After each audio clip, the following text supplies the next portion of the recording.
Welcome. You're listening to Sports Econ 101, the show where we discuss sports topics from a business perspective. I'm your host, Edward Brown, along with my co-host, Vern Glenn of CBS affiliate KPIX TV in San Francisco, and Russell Jackman. And at each commercial break, we're going to ask a sports trivia question. And the first, the trivia theme is, which baseball team was who? All right? Since the NBA Finals. Okay. I have a subtitle for this show, which is it Tuesday morning already? Yeah, that's yes, it is, my friend. Since the NBA is over for the season, we have to move on to baseball questions because we love baseball. Yes, you ask baseball questions during the NBA season, so true. I mean, you can't have every week. You can't talk about the NBA. Come on. I could. I could. Said the host 2 days before the league draft as we record this show. Yeah, that's right. Well, you know how we mix it up. During football season, got to ask some football questions, and we kind of mix it up a little bit.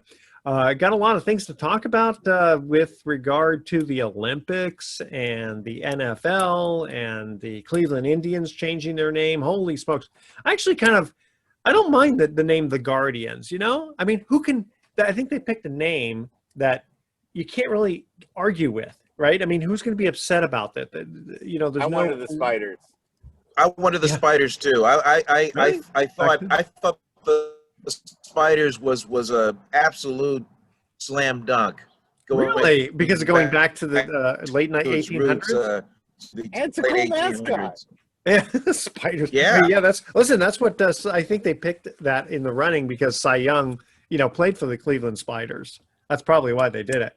All right, this segment of Sports Econ 101 is sponsored by Pacific Private Money, still providing mortgage investments yielding over 7%, secured by mostly California properties. Check them out, pacificprivatemoney.com. Stay with us. Sports Econ 101 will be right back. High, low, sell high, yes. Yep. That's right. Welcome back to Sports Econ 101. Edward Brown here along with Vern Glenn and Russell Jackman. And if you didn't hear that advice, Vern, what was the best financial advice you can give us? Buy low and sell high. Yes. Yeah, you're kind of. I'm giving you a blank stare. Yeah. Well, Russ is the one that said that. Oh, Russ is the one that said. Okay. I think your Wi-Fi is off just a tad. It looks like you're not at home. You're on the road, huh? I'm on the deck. I'm on the deck outside my house. Oh, you are. Okay, I see the word. Everybody else is sleeping. So I came outside. Oh, what a guy! Everybody else is sleeping. Yeah. What a wonderful. Hey, they wake up at the crack of noon, right? What a wonderful life they all live. All right, hey guys, let's first talk about the Olympics. So first of all, apparently, Olympic watching is down 36%. And I'm wondering, okay, here's the various reasons that I can come up with. One, no fans. That kind of adds or subtracts, to the system. Another thing people are mentioning is, it's gotten a little bit too political. Got that? Maybe lack of pride for the country, again, for all the divisiveness, and it's not just our country. COVID, and also the typical, there's too many other things to watch. What do you guys think? Not last night. No, that seems to be quite if the Olympics weren't going to make 100% viewership last night, then they probably won't get 100% viewership at all. There was nothing on last night, and yet, I still didn't feel all that compelled. I did, for the first time, watch actually some Olympics because I was literally bored to tears. But, I probably won't come back now that the Giants are playing the Dodgers the next 3 nights. But that's not and we should tell the audience, remind them again, as we record this show on a Tuesday. Correct. Yeah, Mr. Jackman is referring to events that happened on Monday. Yes, of course. So, I mean, what else do you guys think of? Like, why else would the Olympics be down so much? The time difference. I think a lot of it. Okay, time difference. I think a lot of it has to do with what they're choosing to show on TV. That's another problem with it. Is that for the major networks, they're just showing volleyball. That's all I've seen them put on. and of course the U.S. basketball team flailing away and not, accomplishing very much. But they haven't really covered a lot of to me, some of the more dramatic and kind of I like it when they do some of the off-brand sports, like in archery, or if they do some of we haven't gotten to the track and field stuff, but like the hammer throw and the discus and the javelin. But instead, what they usually bring on the main channels are, the dash and the long distance running. I mean, long distance running is really hard to sit there and watch the whole thing. For the whole time. And, yeah, exactly. You want to see whoever's running like 100 feet before the finish line, and that's about it. So I think a lot of these sports have some real challenges in appealing to the modern TV viewer that really wants action, and they kind of forget, the Olympics have a lot of events that kind of lack action. Yeah. Ping pong. As a TV guy, let me jump in. Yeah, go ahead. Yeah. I was about to say, as a TV guy, let me jump in because the schedule so far does not include track and field. That hasn't started yet. That comes down the line. But I've seen several events. I've seen mountain biking. I've seen triathlon. I've seen swimming. I've seen taekwondo. I've seen fencing. I've seen a lot of it. But there's several venues, several channels, and streaming methods where you can actually bring all these things in. But through it all, if you have just regular one source, just the main NBC source, they are limited to give the people in prime time what they feel the people want, and that's a lot of swimming, a lot of gymnastics, and basketball, and that's what's been dominated so far. But we still have another week and a half of this to go. Well, it would have been kind of cool to watch ping pong because Japan beat China. Usually China dominates the entire sport for both men's and women's. For all three: gold, silver, and bronze. Which actually brings up a point that I was looking at someone making a comment where they said, one of the reasons they didn't have women's softball before was because the USA dominated, and so they said, well, we don't want a sport where it's dominated by one country. But ping pong was one where you actually got dominated by China for how many years? And how long has Norway dominated the biathlon? Who dominated? Norway has dominated the biathlon forever. There's countries that specialize in stuff all the time, and they don't get rid of the sport. So that's ridiculous. And Canada was curling, probably, right? Yeah, absolutely. Is lacrosse? That's not a no. Okay, at least not yet. No. Yeah, because you might have Canada be potentially dominant in that. But of course, the USA always seems to come up with some good athletes, almost no matter what it is. But yeah, the biathlon is where you ride a horse and shoot, isn't it? Right. Yes. No, you ski. You ski and you shoot. Really? I thought it was you're on a horse. No, you're on those specialized skis, and you're shooting as you ski. Okay, so it's sort of a James Bond type of. So that would be the Winter Olympics. Gotcha. Correct. Okay, I guess years ago it used to be you used to ride a horse and shoot. I mean that's back in the Wild West. Yeah, but I'm sure our viewers will weigh in, and you'll get some feedback on that. We'll see. Yeah, and then also some noteworthy Olympic stories. Philippines weightlifter, she won the first gold since 1924 for Philippines. Yeah, Isn't that good awesome? for her. Yeah, good for the country too. And did you see during the pandemic she would practice by lifting up these 2 jugs full of water because she couldn't go to the gym. Yeah, to actually kind of get her work in. So that's just working ways around it. I think to me that's the kind of story that's a good pandemic is. I think the pandemic has. Yeah, I think the pandemic has been a big factor in this whole extra year that they've had to wait to get this done. Because 3 years from now, 3 years from now, they go to Paris. Gotcha. Yeah, that'll be good. Actually, I can see it. When's the last time it was in Paris? I mean, it's probably the I don't remember off the top of my head. maybe the 50s. We'll see. But 2024, that's 2024. Okay. yeah, Paris will be the spot.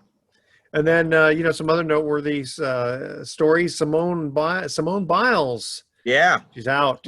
withdrew from the team competition after a lackluster vault attempt, but still that team ended up winning the silver. Yeah. But you're just so used to seeing this team dominant, and then Simone Biles raising the bar as being the GOAT of the sport, and then citing mental issues. How about that, Mr. Jackman? Or the mental aspect of these things. Again, that's kind of seeped into the mainstream. Well, we were just talking about how no crowds, with respect to sports, has a big effect. Absolutely.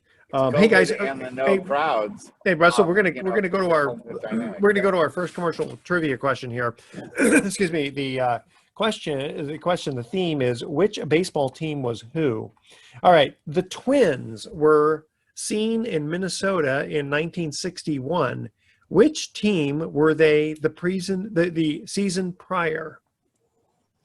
All right, so this team became the Minnesota Twins in 1961. So this franchise moved to Minnesota, correct, and became the Twins in 1961. The question is, where did they move from? And what was the name of the team? All right, stay with us. Sports Econ 101 will be right back. Not really. Welcome back to Sports Econ 101. Edward Brown, along with Russell Jackman and Vern Glenn. See, Russell's on the phone right now. He can't see us, you and me, Vern. So he doesn't know when we're starting to come back again. So we get a little interruption there. No problem. Okay. So here's the trivia question. That's all right. Okay. The Twins were in Minnesota in 1961. Which team were they the season prior? So which team became the Minnesota Twins in 1961? Oof. It's just a wild. Go ahead, Vern. What did you say? I was just a wild guess. The Baltimore Orioles? No, Mr. Jackman. I'll throw out the Senators. Yes, the Washington Senators. Washington Senators. Wow. Yeah. Wow. Very good. I'll take one for. Yeah. After last week's terrible appearance for me, I'll take this one. Yeah. The next two. So the next two questions.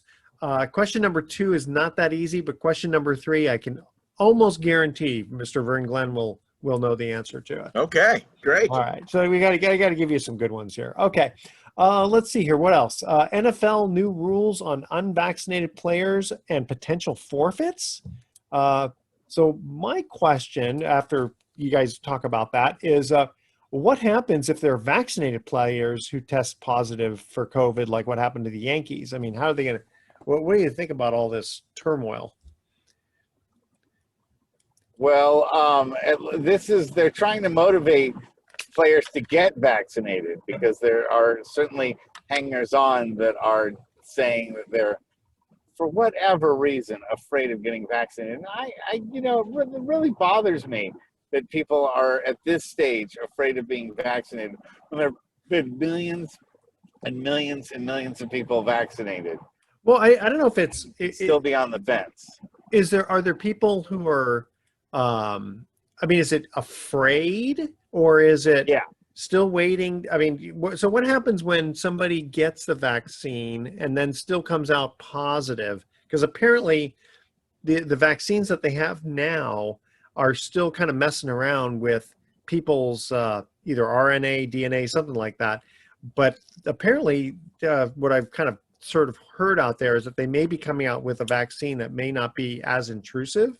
We're yet to be seen on that, which would be kind of one that maybe might push people over the edge to say, okay, this one I'm really willing to take. Because, like when it first came out, 600,000 people in the United States, and that doesn't push you to getting vaccinated. I honestly have no idea what would. It's funny because you hear people in the very beginning, when there are a lot of people who would say, well, you know what, I'm gonna wait to see what happens to to people, right? Because you don't want to be the first guinea pig. Okay. Okay. So, Okay, but the waiting time is over now. so what about the people who are kind of getting sick because of it? You know what I mean? I'm not trying to be an anti-vaxxer or something. I'm just kind of like just throwing it out there for questions. You know? I It's think a handful. here's the NFL. It's the company. Yep. These are the players. They are employees of the Yeah. NFL. Yeah. The NFL says we need our players vaccinated completely in order to compete in our brand. Absolutely. If you choose not to do this, then these are the hurdles you have to climb in order Absolutely. to be able to play. And you know, I have got no problem with that actually. Yeah. Now, if that said team has players that test positive, causing a forfeit of the game because it can't be rescheduled, there are heavy financial penalties on that team. So if that occurs, okay, so what happens if you do get vaccinated, but then you still come out with COVID? Do you forfeit and do you get fines and all that? Well, here's the thing: is that you got to have enough. Every team has surplus players, and so if someone comes down with COVID, yeah, you might be playing the water boy, you might be playing, the chain gang, but if you have to throw people out there that are deep bench players because your top players have come down with COVID, then you should have really been aggressive about getting them vaccinated, not just But vaccinated, but they test maybe also quarantine them. But couldn't they? Well, here, Ray Russell, couldn't they? I'm just asking these things. Couldn't there be a test? Couldn't they test people like the morning of to make sure that? I'm pretty sure they do. Sure, absolutely. Okay, so then, whether they're vaccinated or not, if they're proving at that moment not to have COVID, should they be allowed to play? Of course, yeah. If you pass, if you have a positive, if you have a negative test, then yeah, of course Right. you're able to play. But Right. but if you come up positive on the day of the game, you can't play. Okay. Then you have to do the contact tracing. Where's he been? Who was he with? Who did he commiserate with? That's why you have to wear that thing wherever you go. And if you've been but vaccinated, I cannot believe of people that are double vaccinated. How many? What percentage actually get COVID? 4 or It can't 5. be that high. It's small. It's small. Yeah. 4 or 5%. And Well, so but wait a minute. What are they? for that? Okay, but before any vaccination was even available, how many people percentage-wise in the country got COVID? Seemed like a lot of football players. Yeah, seem like a high percentage, Edward. Yeah, I mean, And there's been 150 athletes, even with vaccinations around. There's been 150 athletes or support players or support personnel that have come down with COVID at the Olympics. and how many of those people were vaccinated? I don't know. I don't know. Don't know. Okay. Probably not a lot of them. I mean, but here's Japan what only has a 30%. happened. There have been players. There have been athletes on the plane flying into Tokyo, and athletes on that plane with other athletes who test positive once they get to the Tokyo airport. Then they have to do the contact tracing. Yeah. Anybody that was seated on that plane around them, and then those athletes have to quarantine at a different hotel. And what does that do? That costs them training time, practice time, and then by the time they're cleared, then they hardly have any practice time at all. The rhythm is off, and they go and they lose a match, a game, whatever, a contest. It's happened. It's happened everywhere. Yeah, there's all kinds of turmoil. I mean, there was a surfer apparently who was an alternate, and the person who he's alternating for didn't report that he had COVID until it was too late, and the surfer he's missing the Olympics because he could not get an airplane on time, and so he was kind of frustrated, obviously. There is a fencer from San Francisco, top American fencer, won silver in 2016, seated in a row behind a beach volleyball player who tested positive. And because of that, this fencer had to quarantine at a different hotel, pass however many COVID tests. But by the time he was finally allowed to the Olympic Village and get back to practice, it cost him 4 days. Wow. So what does he do? in his first match, loses. Yeah. And the thing is, while he's in his hotel, I mean, I guess he can kind of shadow what box, are you shadow gonna do? I mean, you fence. can't. But I mean, it's fencing. It's reaction time. It's you don't. yeah, I mean, you got to have You an know, opponent it to. cost him. Yeah. Yeah. I mean, yeah, I guess you got to find another fencer who, was also quarantined or something, and then have him Get practice yourself a against. Yeah, Nintendo Wii. Get yourself one that's of not gonna those happen. Nintendo Wii's with the waving Yeah, controller. yeah. Yeah, you can have all the simulators you want, but I mean, these are No, it's these are not the the best same. elite athletes in the Yeah. world, and you just can't drive up on the car or get off the bus and then just bam, okay, perform. Yeah, It can't. yeah. It doesn't work like that. That's crazy. They got to have certain other sports, or like have bowling, have darts, billiards. Come on, we gotta have some fun sports. Something that's kind of fun to watch. I mean, you guys They watch. just but they just had skateboarding for the first time. A couple of 13-year-olds medaled in this one. So I mean, it's. Wow. I mean, they're trying. Yeah. I mean, yeah, but it's like whatever is popular, it's like X Games, stuff like that. Yeah. It came out of nowhere. Hey, what about UFC fighting? That hasn't made it yet into the Olympics. No. Well, I can see that. UFC was part of the very original Olympics. They had a thing called pancrase, which apparently was too violent to continue to have as part of the Olympics. So the Olympics phased it out. So boxing's okay, but yeah, I mean, UFC is definitely. Well, UFC fighting is definitely people harder. biting people. Pancrase used to involve people biting people and poking them in the eyes and low blows. And I mean, that's all-time wrestling, isn't it? Yeah, no, it was. I mean, remember It's where like the Fight Olympics Club. started? Yeah, the Olympics started, in ancient Greece. So yeah. One of the easiest sports to administer was just flat out brawling. Yeah, exactly. And if you killed your opponent, okay, well there you go. There you have victory. Hey guys, going into the second trivia question: baseball teams. Who was who? Okay. Before becoming the Los Angeles Dodgers in 1958, the franchise was named the Brooklyn Dodgers. What was their franchise name immediately prior to that? Ooh. Right. So you've got 1958, you got the Los Angeles Dodgers. Just prior to that, it's the Brooklyn Dodgers. We all know that.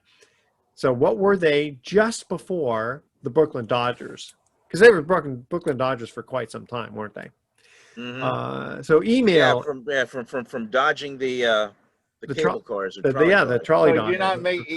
You're not making that technical differentiation between the Dodgers and the trolley Dodgers. No. It's not. Okay. It's not a trick question. I mean, this was a real team. All right, stay with us. Sports Econ 101 is going to be right back. Welcome back to Sports Econ 101. I'm Edward Brown, along with Vern Glenn and Russell Jackman. Our second trivia question: before becoming the Los Angeles Dodgers in 1958, the franchise was named the Brooklyn Dodgers. What was their franchise name immediately prior to that? It's kind of a tough one because they weren't this for very long. Were they the Titans? Were they the Highlanders? No, that was New York Yankees. It was the Highlanders. No, the Brooklyn Robins. Okay. The Brooklyn Robins, yeah. That was kind of a tough because I think their coach was someone Robinson, and so they decided to name it. Just like the Cleveland Naps stood for Napoleon Nap LaJoy. I mean, can you imagine that? A whole team named after you because of your last name, of your first name, actually, in this case. Pretty cool. All right. Well, we have the Browns.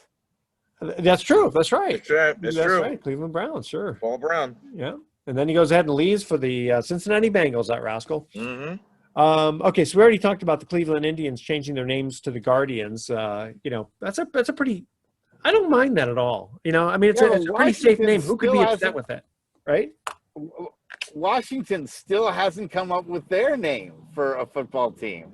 Hey, why don't they take But the you know what? Nationals? I like the Washington football team. I'd like them to remain simply the Washington football team. Well, I mean, it's sort of like the Ohio State, It's kind of this regal type of, yes, we are the Washington Maybe team. they should be like the sponsors for generic products. And so anything that's generic can go get sponsored by the Washington football team. They could become the Washington Nationals or the Washington Senators. I mean, St. Louis used to have the St. Louis Cardinals, both football and baseball. Sure. Baseball, Giants, right? The Giants in the New Giants. York, Yeah, exactly. So, Well, what do you think about this? The marketing team, bunch of young folks.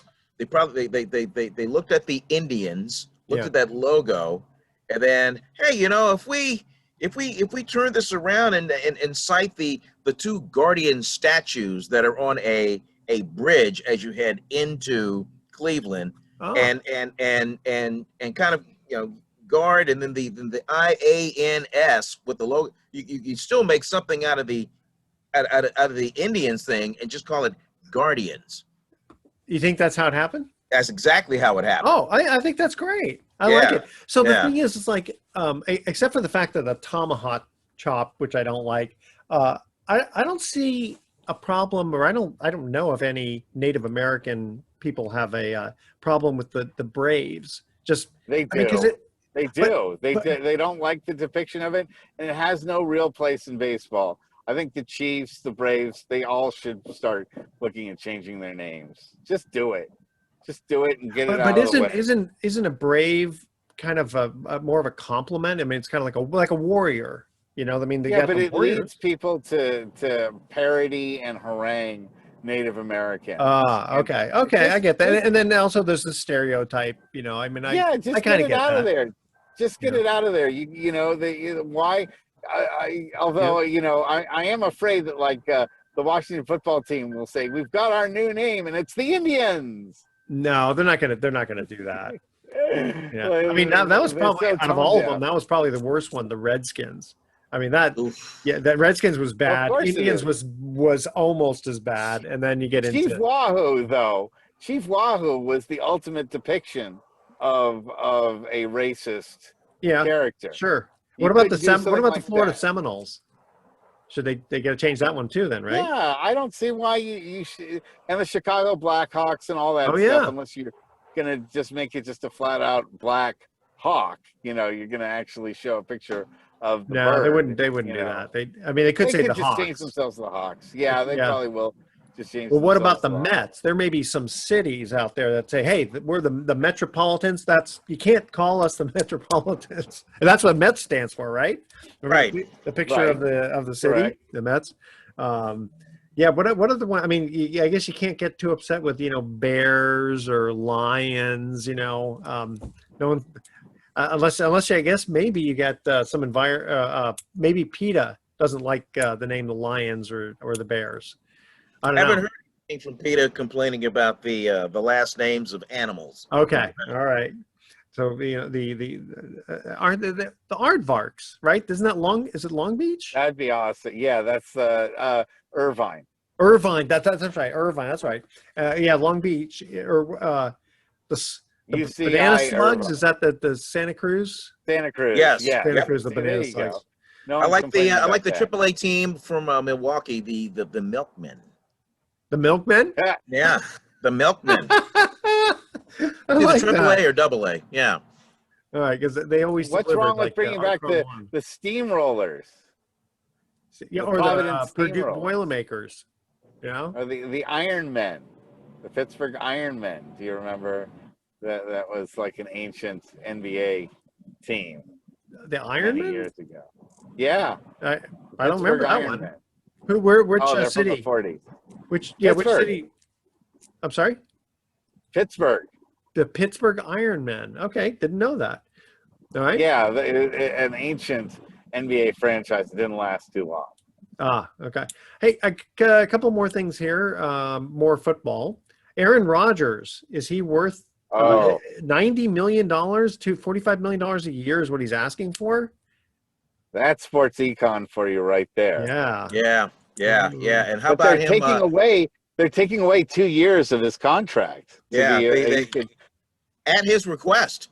This upcoming season is going to be his last in Green Bay. And unless he wins the Super Bowl. Yeah, so it's like the last dance for him for Green Bay. How old is he now? Like 38? Yes. 38. Okay. And then also Deshaun Watson is expected to report to the Texans training camp. Of what does the future hold for him? I mean, J.J. Watt is now with the Cardinals. You know, it's almost like they're getting rid of some of their star players. What do you think? Probably the unhappiest marriage in the NFL, and Yeah. I can't imagine it lasting more than a couple of weeks when the season starts and somebody gets their main quarterback injured and is desperate for a quarterback. That's where Deshaun Watson will be playing next. And it's interesting. Finally, the Houston Texans front office, they finally have come around and said, well, you know, we aren't going to entertain the idea of possibly trading him. When they just stood behind him all this time going, no, he's our quarterback. He's not going anywhere. And now while they were face. stabbing him in the back. They stood behind him saying that, and then they were stabbing him in the back while they were doing it. Well, that's kind of tough. I mean, it's sort of back to that, the baseball antitrust type thing where, they don't want, the whole idea is that I guess they just don't want players bouncing around, but, you kind of wonder why there's all these contracts. I don't know. It's just it's like each year, what would happen if each year you sign up for a 1-year contract each time? Oh, I mean, it's a little scary for a player because, you get hurt and then you're done. Right. Well, that's why you play for the signing bonus. Yeah. Yeah. What's our it would signing be hell bonus? on the salary cap economics, I'll tell you. Having to rebuild your team every year, year after year. Get a lot of different champions, though, but it would really make the big cities that have big budgets totally destroy the small cities that, can't draft, can't keep talent. We're seeing that, right now in the NBA, if we can bring up free agency and how that, and the draft that's coming up. Well, in the late 1800s, you had for baseball, you had different leagues, like the Federal League and all. And these guys were jumping around like crazy, and it was just, I mean, you just couldn't have any consistency. Speaking of jumping around, like in leagues, what do you make of Texas and Oklahoma trying to get out of the Big 12, and then formally wanting to join the SEC? I mean, what's to stop, say, 50, maybe 60 of the top revenue-making football programs and forming their own conference and having their own playoffs and having their own championship without even needing the NCAA? Is it going to come to that one day? Good point. Well, yeah, because they'll have enough clout. I still think the nationwide appeal of the NCAA gives it power that these regional conferences don't have and won't ever have. And I think that the at least the NCAA has the national tournament, football tournament. If they were still at the BCS, I'd be with you there, Vern. I think that the other conferences would be able to usurp the NCAA. But if they expand the NCAA football tournament to, I'd say, 8 teams, and maybe even start thinking about a 64-team tournament, then you might have something there that can withstand the challenges and even sort of make irrelevant the whatever happens on the conference level. Because football, you can't do that because they can't play every couple of days, though. But true, but I'm just speaking in terms of if you're the Alabama brand, does that brand really need the NCAA? Only if not too many other powerhouses come with you, because you can't be in the league by yourself unless you're like the Harlem Globetrotters and kind of bounce around. You could take Alabama. You could take Notre Dame. Yeah. You could take Texas Longhorns. I mean the revenue that those three bring, Michigan even. I mean because it's just the financial tentacles are just out there. I mean you could just form your own thing. Yeah. You could, but then you don't have the legitimacy of being the best team in the United States. If you only play 4 other teams, you declare one of the 4 teams. Yeah, you need at least 8 to 12 schools. I guess we're just still talking about football here. You need that in order in order to have a shot at the court of public opinion backing Right. those rules. Yeah. Wow. Right, because anyone could just appoint themselves as world champion. You know, I Exactly. mean, it reminds me of professional wrestling, where you just say, hey, you're the world champion.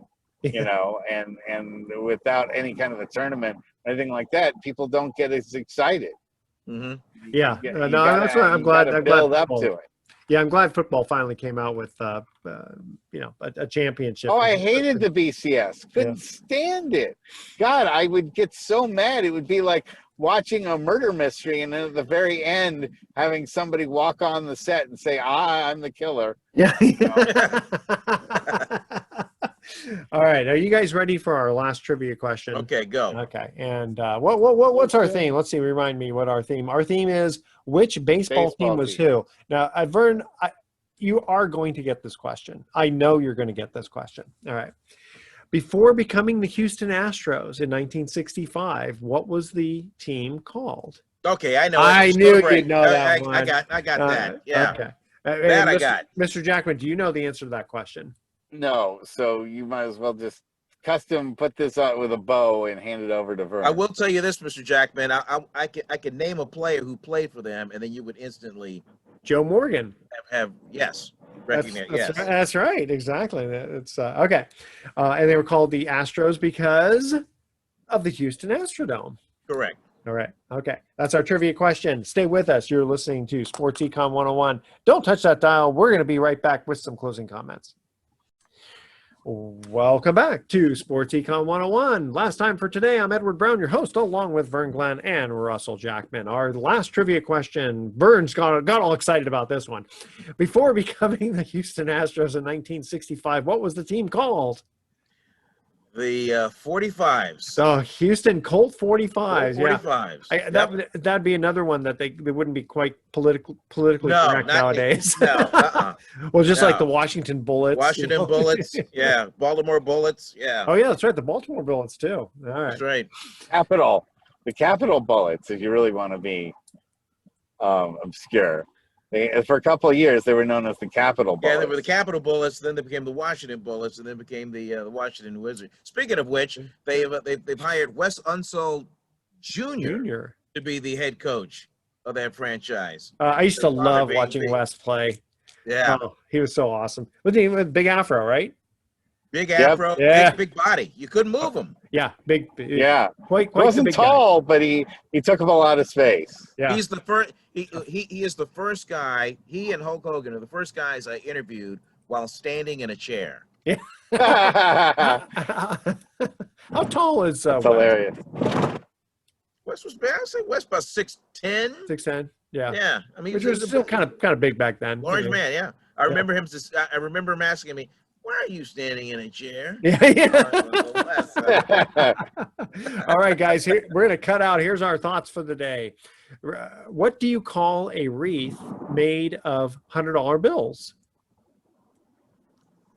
Aretha Franklin's. I like that. Okay. And apparently I snore so badly that it scares everyone in the car I'm driving. I don't get it. All right.